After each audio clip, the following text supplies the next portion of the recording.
les naissances prématurées augmentent alors que c'est la guerre. Ce qui me désole, c'est pas tant qu'elles augmentent, c'est qu'aujourd'hui, qui va les soigner? Comme très souvent dans le monde, les femmes sont les grandes oubliées des conflits.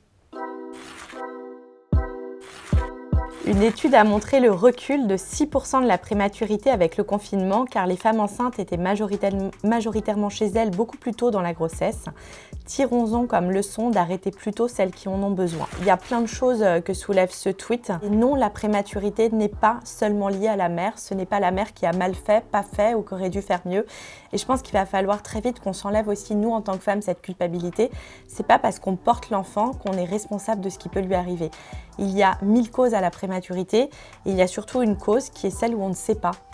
Allez, on lance. Depuis le début de la crise sanitaire, certains hôpitaux limitent la présence des parents aux côtés de leur enfant prématuré.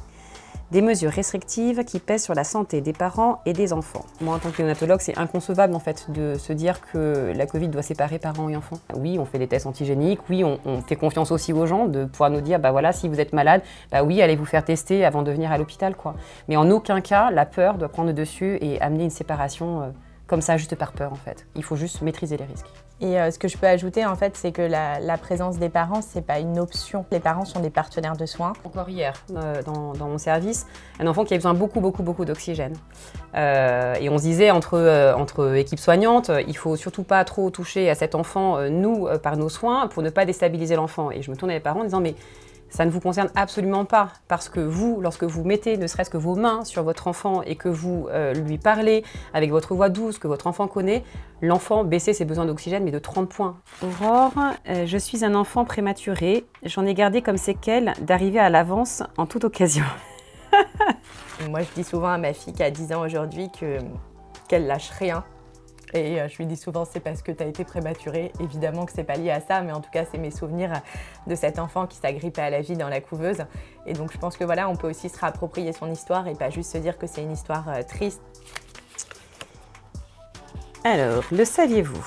Quelles sont les pathologies de l'enfant prématuré? Le syndrome de détresse respiratoire, la persistance du canal artériel. Waouh, ça fait beaucoup de mots, de gros mots tout ça.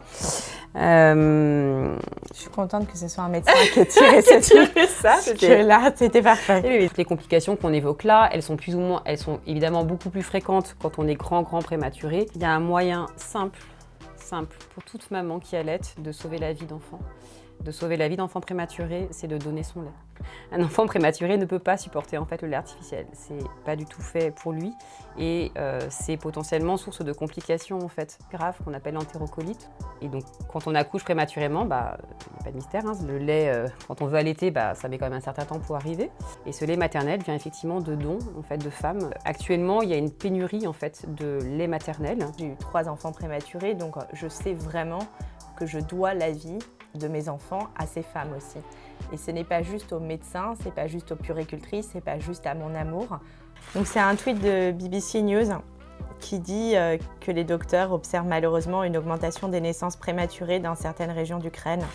C'est beaucoup d'émotions de voir ça parce que je vous avoue, quand le livre est sorti il y a un mois, c'était au moment où la maternité de Mariupol était bombardée.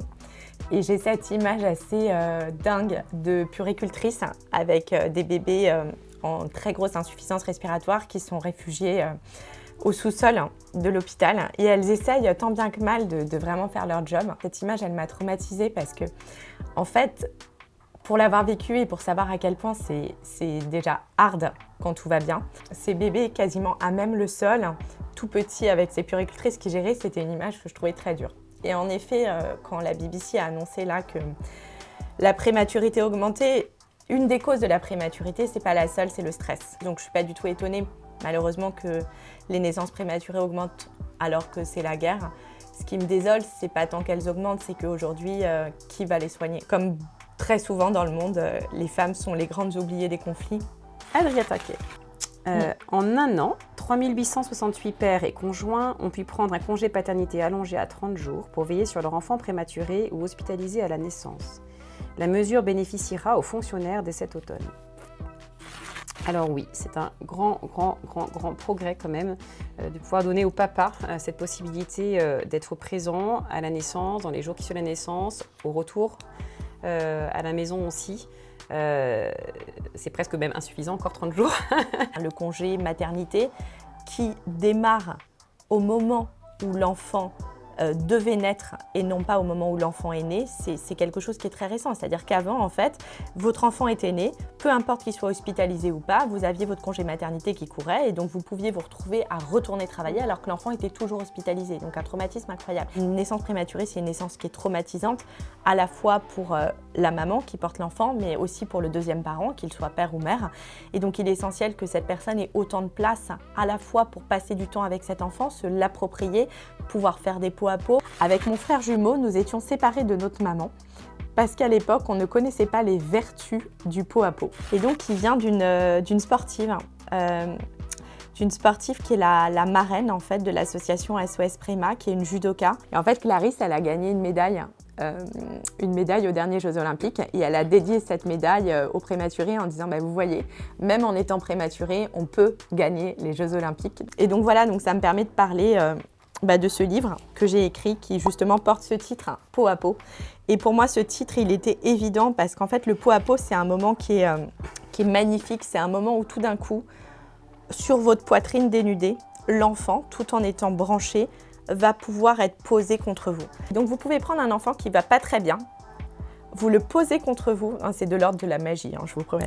Vous le posez contre vous et là, les courbes se stabilise. Mais pendant 10 jours, j'avais un enfant dans une couveuse que je ne pouvais pas approcher, que je ne pouvais pas toucher, le sentir, poser mes mains dessus, l'embrasser. Le pot à pot est un soin. Oui, c'est un vrai soin, c'est vraiment essentiel de réfléchir aussi en équipe à comment est-ce qu'on peut développer en fait la pratique du pot à pot, comment est-ce qu'on peut la mettre en place.